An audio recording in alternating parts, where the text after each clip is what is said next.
Once again, good morning to all of you. This is Kundan Mishra before you. Reflection of life के 5वें session में आप सभी लोगों का स्वागत है। पिछले सेशन में हम लोगों ने चर्चा किया था कि रे डायग्राम किस प्रकार से बनते हैं। रे डायग्राम बनाने के लिए 4 कंडीशन में से कोई भी 2 कंडीशन की आवश्यकता होती है ताकि हम उस वस्तु स्थिति का पता लगा सकते हैं, उसके प्रतिबिंब के बारे में चर्चा कर सकते हैं, उसका प्रतिबिंब कैसा बनेगा, छोटा या बड़ा, वास्तविक या आभासी, उसकी चर्चा करेंगे। तो आज हम लोग कनकेव मिरर को साथ में लेके चलते हैं और कनकेव मिरर के सामने किसी वस्तु को अगर हम रखते हैं, उसके ध्रुव पर रखते हैं, ध्रुव और फोकस के बीच, पी और एफ के बीच रखें, एफ और सी के बीच रखें, सी के बीच सी पर रखें, तो उसका प्रतिबिंब कैसा बनता है, आज उसके बारे में हम चर्चा करेंगे। इससे पहले कल का चीज याद दिला दें हम आप लोग को। कल हम लोग पढ़े थे रे डायग्राम के लिए 4 चीजें। वो कौन कौन सी चीजें थी? तो पहला था मुख्य अक्ष के समांतर आपतित किरण, तो कहां से जाएगी? फोकस से जाएगी। दूसरा चीज हम लोग पढ़े थे फोकस की दिशा में आपतित किरण, तो मुख्य अक्ष के समांतर जाएगी। तीसरी चीज वक्रता केंद्र यानी सेंटर ऑफ कर्वेचर पर जो किरण आती है तो उसी दिशा में लौट जाती है, और ध्रुव पर जो किरण आती है तो जितने डिग्री का एंगल बनाते हुए आती है उतने ही डिग्री का एंगल बनाते हुए जाती है, मतलब उसका आपतन कोण और परावर्तन कोण दोनों बराबर होते हैं। यहां हम पहले कल की चीजों को स्पष्ट कर लें। जैसे एक स्थिति हम ले लेते हैं, यहाँ ये है कनकेव मिरर जिसे हम अवतल दर्पण के नाम से जानते हैं। हम जानते हैं कि ये है इसका P, और चूंकि यह एक गोले का भाग है, हम गोला को अगर लेते हैं तो इसके बीच का सेंटर यहाँ हो गया C, जिसे हम वक्रता केंद्र के नाम से जानते हैं। जब वक्रता केंद्र से हम मिला देते हैं इस पोल को, ध्रुव को, तो यहाँ से यहाँ की दूरी को हम कहते हैं वक्रता त्रिज्या यानी रेडियस ऑफ कर्वेचर। और P और C के ठीक बीच का जो भाग होता है वो होता है F। कैपिटल F से इसको इंडिकेट करते हैं, और इस दोनों के बीच की दूरी को हम स्मॉल f से इंडिकेट करते हैं, जिसे हम फोकस दूरी कहते हैं। हमने चर्चा किया था 4 कंडीशन में से पहला कंडीशन कि अगर कोई भी प्रकाश की किरण कहां आए, अगर इस दर्पण के मुख्य अक्ष, जिसे हम प्रिंसिपल एक्सिस के नाम से जानते हैं, P और C को प्रिंसिपल एक्सिस के पैरेलल आती है, तो वो कहां से जाती है? वो फोकस से होकर जाती है। ये कंडीशन अब हम यहां जो देख रहे हैं, इसमें हमें देखने को क्या मिल रहा है कि ये है सेंटर। सेंटर से जब हम यहां इसका अगर इसे लंब के रूप में हम यहां लेके चले, तो यहां इसका ये हो जाएगा लंब, लंब जिसे नॉर्मल के नाम से जानते हैं। और ये जो नॉर्मल है, इसका नॉर्मल का इंसिडेंट रे के साथ एंगल ऑफ इंसिडेंस, जिसे हम आपतन कोण, और यहां एंगल ऑफ रिफ्लेक्शन मतलब परावर्तन कोण, यहां आपतन कोण परावर्तन कोण के बराबर हो रहा है। ये 20 का अभिलंब हम देख रहे हैं। दूसरी स्थिति हम लोग क्या देखे थे? तो दूसरी स्थिति में हमने यह भी देखा था कि ये दर्पण हो गया, यहाँ P हो गया, और ये इसके F हो गए, कैपिटल F, और यहाँ हो गया इसका C। जब कोई वस्तु कहां से जाए, तो कोई वस्तु अगर इसके फोकस से जाए, फोकस पे अगर आपतित हो रही है, तो ये कहां से जाती है? तो ये इसके समानांतर निकल जाती है। और जो वस्तु कहां से जाए, तो जो वस्तु जाए नहीं, मतलब इस दोनों के बीच में क्या बन रहा है? नॉर्मल बन रहा है, परपेंडिकुलर, इट मींस नॉर्मल। तो यहां हम क्या कहते हैं? Angle of incidence. ये क्या हो जाएगा? Angle of reflection. ये आपतन कोण परावर्तन कोण के बराबर होता है, तो ये नॉर्मल का बड़ा इंपॉर्टेंस होता है। ये 2 चीज। तीसरी चीज वही है, अगर सेंटर से उसके वक्रता केंद्र से जाती है तो फिर क्या होता है, और पोल से जाती है तो उतने डिग्री का ही एंगल बनाते हुए निकल जाती है। अब जो हम लोग चर्चा करने जा रहे हैं, ये कनकेव मिरर के बारे में। कनकेव मिरर के पास रखी वस्तु का प्रतिबिंब कैसा बनता है, उसके पास स्थित वस्तु को जब हम दर्पण से दूरी के आधार पर सजाते हैं तो फिर क्या होता है? तो सबसे पहले 3-4 इसके कंडीशन है, उसकी दूरियां हैं। वो क्या क्या है? तो पहला है कि अगर कनकेव मिरर के प्रिंसिपल पर रखा जाए, हम उसको पोल, प्रिंसिपल एक्सिस पर जो पोल है, यानी दर्पण का पोल, ये सभी लोग समझ पा रहे हैं शायद आसानी से। ये M है, ये N है, दर्पण है, ये बीच है। ये बीच का भाग जो होता है, इसे ही हम पोल के नाम से जानते हैं, संकेत में P करते हैं, हिंदी में इसे हम ध्रुव कहते हैं। वस्तु अगर P पर हो, दूसरी कंडीशन क्या आ जाती है? यहाँ C है, तो या तो पहली कंडीशन हो गई कि वस्तु P पर हो, दूसरी कंडीशन हो गई कि वस्तु अगर यहाँ हम F लेते हैं तो वस्तु कहाँ हो, P और F के बीच में हो। तीसरी कंडीशन क्या आ जाएगी कि वस्तु कहाँ हो, तो वस्तु हो F पर हो। चौथी कंडीशन क्या आ जाती है कि वस्तु F और C के बीच हो। पांचवी कंडीशन क्या आ जाती है कि वस्तु कहाँ हो, C पर हो। छठी कंडीशन क्या आ जाती है कि वस्तु C और अनंत के बीच हो, C एंड इंफिनिटी के बीच हो, इनफाइनाइट के बीच हो। और जो सातवीं चीज होती है कि वस्तु बहुत दूर हो, अनंत पर हो, यानी वस्तु इनफाइनाइट पर हो। तो आज ये 7 कंडीशन हम लोग चर्चा करेंगे। ये 7 कंडीशन कैसे उसका प्रतिबिंब बन पाता है, आज उसी के बारे में हम लोग डिफाइन करेंगे। तो नंबर 1, जो वस्तु है, अगर वस्तु कहाँ है तो दर्पण के ध्रुव पर है, दर्पण के पोल पर है। यहाँ ये M है, ये N है, यहाँ ये P हो गया, ये F हो गया, ये C हो गया। अगर कोई वस्तु दर्पण के ध्रुव पर ही है, यहीं पे स्थित है, ध्रुव पे है, तो वस्तु स्वाभाविक बात है कि जहां अगर ध्रुव पर ही होगा तो उसका प्रतिबिंब कहीं बनने की स्थिति नहीं हो पाती है। तो अगर P के लिए कंडीशन जाएगा तो वस्तु का जो प्रतिबिंब बनेगा वो कैसा बनेगा, इसके लिए हम एक डायग्राम यहाँ बना देते हैं, एक बॉक्स बना देते हैं। ये जो कंडीशन है कि वस्तु P पर हो तो क्या बनेगी, P और F के बीच हो तो कैसा होगा, F पर होगा तो क्या होगा, F और C के बीच होगा तो क्या होगा, C पर होगा तो क्या होगा, C और अनंत के बीच होगा तो क्या होगा, और अनंत पे होगा तो क्या होगा।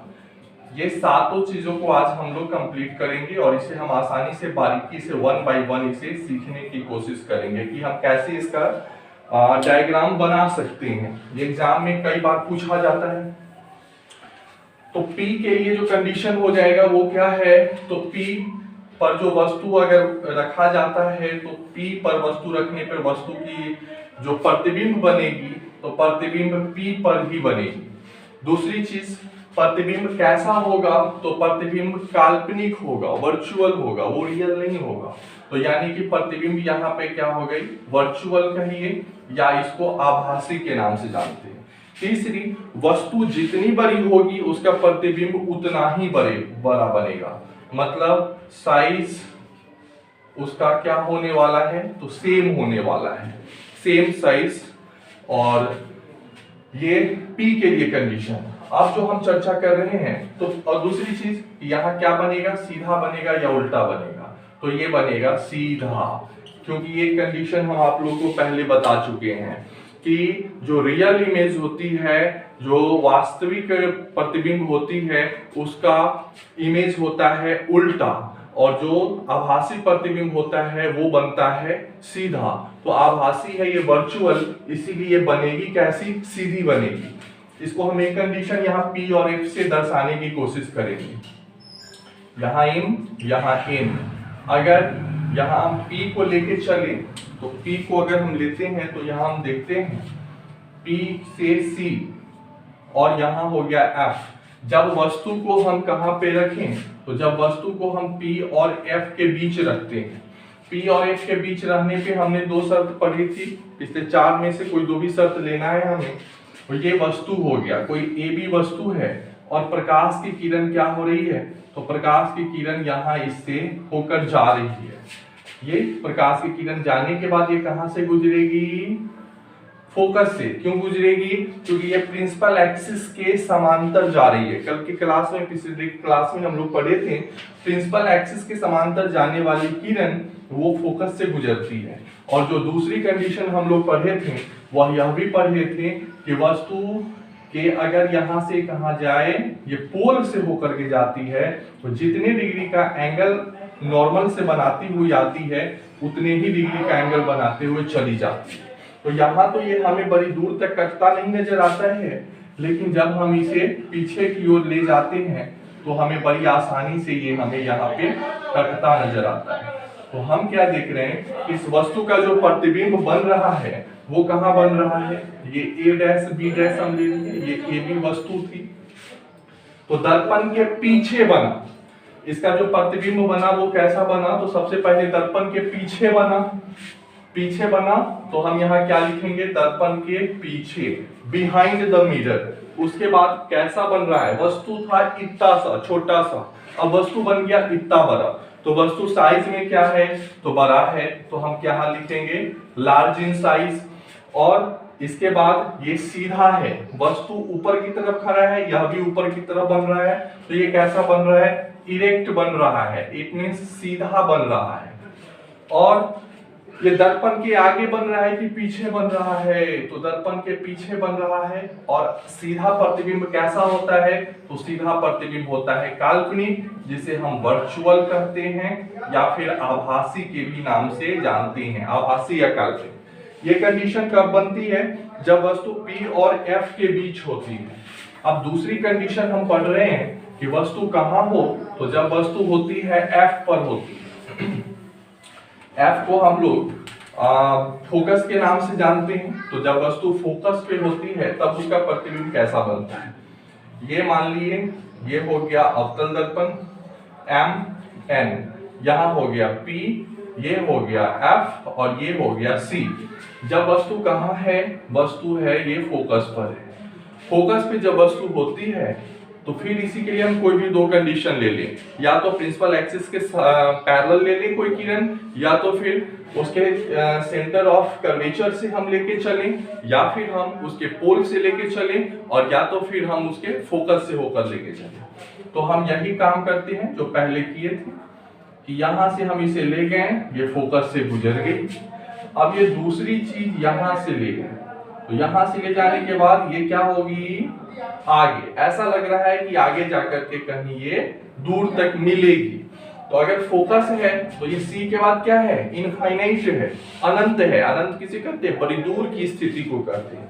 तो इधर हो गया अनंत, तो वस्तु बनेगा कैसा बनेगा, तो पहली बात तो हो गई, जब वस्तु P और F पर हो तो वस्तु क्या बनेगी, तो दर्पण के आगे बनेगी। ये दर्पण के सामने कहें या आगे कहें।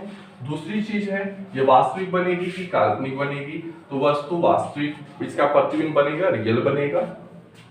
फिर ये साइज इसका क्या होगा, तो वस्तु था इतना सा, लेकिन ये बड़ी दूर बनेगा तो बहुत ही बड़ा बनेगा, विशाल बनेगा, तो वेरी लार्ज हम कह सकते हैं, वेरी लार्ज इन साइज, बहुत बड़ा बनेगा।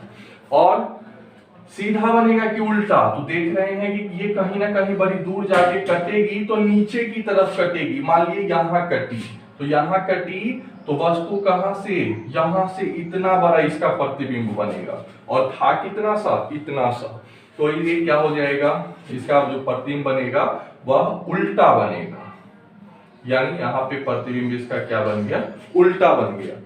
अब हम चर्चा कर रहे हैं P F के बाद हम चल रहे हैं F और C के बीच जब वस्तु हो। F को हम लोग फोकस के नाम से जानते हैं, C को हम लोग वक्रता केंद्र के नाम से जानते हैं। तो जब वस्तु कहाँ हो, F और C के बीच हो, यहां हम बनाते हैं ये M और ये N। जब वस्तु कहाँ हो, ये P, ये F और ये C। जब वस्तु F और C के बीच हो, मान लेते वस्तु यहां है, जब F और C के बीच है तो हम इसे वही कंडीशन, कोई भी दो कंडीशन इसे कंटिन्यू कर रहे हैं। यहां से ले जाने के बाद वस्तु कहां से गई, फोकस से, क्योंकि ये प्रिंसिपल एक्सिस के पैरेलल जा रही है। दूसरी चीज हम इसको कहां से ले लिए, फिर वही कंडीशन ले लिए, तो ये कहां से, यहां से चली, तो फिर ये कहां, ये ऐसे ही जाएगी, जितना एंगल बनाते गई उतना एंगल लेते हुए चलेगी, तो ये कट गई यहाँ पे। तो ये हमें स्पष्ट दिख रहा है कि वस्तु का जो प्रतिबिंब, ये पहले ए बी यहाँ था, अब ये ए डैश बी डैश यहाँ बन रहा है। तो हम क्या देख रहे हैं, दर्पण के सामने बन रहा है, बड़ा बन रहा है, तो ये आगे बन रहा है, यह भी इन फ्रंट, फ्रंट पे बन रहा है, आगे बन रहा है, मतलब रियल बन रहा है, और उल्टा बन रहा है। ये वस्तु ऊपर था, ऊपर कटना चाहिए लेकिन कट नीचे रहा है, इसलिए ये क्या हो जाएगा, उल्टा। उल्टा बन कहने का मतलब है, और बड़ा भी है, लार्ज इन साइज और उल्टा। उल्टा चूंकि वास्तविक प्रतिबिंब हमेशा उल्टा बनती है। जो भी प्रतिबिंब दर्पण के आगे होगी, वस्तु अगर दर्पण के आगे हमें देखने को मिलता है तो उस वस्तु का जो प्रतिबिंब होता है वो हमेशा ही क्या होता है, उल्टा बनता है, क्योंकि वो वास्तविक है। अब हम एक और इसकी चर्चा करेंगे। यहाँ आप देख रहे हैं फॉर सी के लिए, फिर हम सी की चर्चा कर रहे हैं। इस सी में आप आसानी से इसे, सी कहने का मतलब है कि दर्पण का क्या हो गया, ये वक्रता केंद्र हो गया। यहाँ पे हम ये दर्पण ले लिए एम एन, यहाँ ये बना दिए, ये पीछे से रंग दिए, ये इसका हो गया पी, यहाँ हम चर्चा कर लिए, ये हो गया एफ, ये हो गया सी, ये हो गया फोकस और ये हो गया वक्रता केंद्र। अब वस्तु कहाँ है, तो अब वस्तु है सी पर, सी पर है वस्तु, तो ये फिर इसे हम यहां से ले गए प्रिंसिपल एक्सिस के पैरेलल, ये कहां से गई, ये फोकस से होकर के गई। और अब दूसरी हम इसको कहां से ले जा रहे हैं, तो दूसरी हम इसको ले जा रहे हैं प्रिंसिपल एक्सिस पोल से। तो पोल से ले जाने के बाद कहां बनी, सॉरी पोल से ले जाने के बाद ये यहां कटती हुई नजर आ रही है, ऐसे कटेगी, कटेगी मतलब ये कहां कट रही है, लगभग में ये सी पर हमें कट रही है। तो यहां वस्तु कटी, प्रतिबिंब इसका यहां बन रहा है, तो प्रतिबिंब यहां बन रहा है, मतलब जितना बड़ा वस्तु था उतना ही बड़ा ये प्रतिबिंब भी बन रहा है, आगे बन रहा है, फ्रंट में बन रहा है, वास्तविक या आभासी बन रहा है, रियल बन रहा है, वास्तविक बन रहा है। और फोकस ये लार्ज नहीं, तो सेम इन साइज, साइज में ये क्या है, तो बराबर है। और कैसा बन रहा है, तो उल्टा बन रहा है। ये चीज हम आसानी से देख लीजिए। अब चीज है, अब बताई जा रही है सी हो गया, सी के बाद सी और अनंत के बीच जब वस्तु होती है, इसके बाद दो कंडीशन और बचती हैं। जब वस्तु कहां हो, तो सी और अनंत के बीच है। ये अवतल दर्पण एम एन, यहाँ पी हम लेते हैं, यहां से यहां, फिर वही बात आ गई, ये एफ और ये सी। जब वस्तु सी और अनंत के बीच हो, यानी इधर में कहीं कोई वस्तु है, पड़ी हुई है, यहां से फिर प्रकाश की किरण गई, फोकस से गुजरी, फिर एक किरण को हम ले गए इसके पोल से, यह भी कहां से जितने डिग्री का एंगल बनाते आई उतने डिग्री का एंगल बनाते चली, तो यह भी कहां कटी, तो एफ और सी के बीच में कटी। वस्तु यहां थी ए बी, अब ये बन गई ए डैश बी डैश, ये अनंत पर थी वस्तु और ए सी और एफ के बीच बनी। तो कहां बनी, दर्पण के सामने ही बनी, यानी सामने या आगे बनी। कैसी बनी, तो रियल बनी। साइज क्या है, तो साइज छोटा है, स्मॉल है, और कैसा है, तो उल्टा भी है। तो चूंकि अनंत पे वस्तु थी और बड़ी नजदीक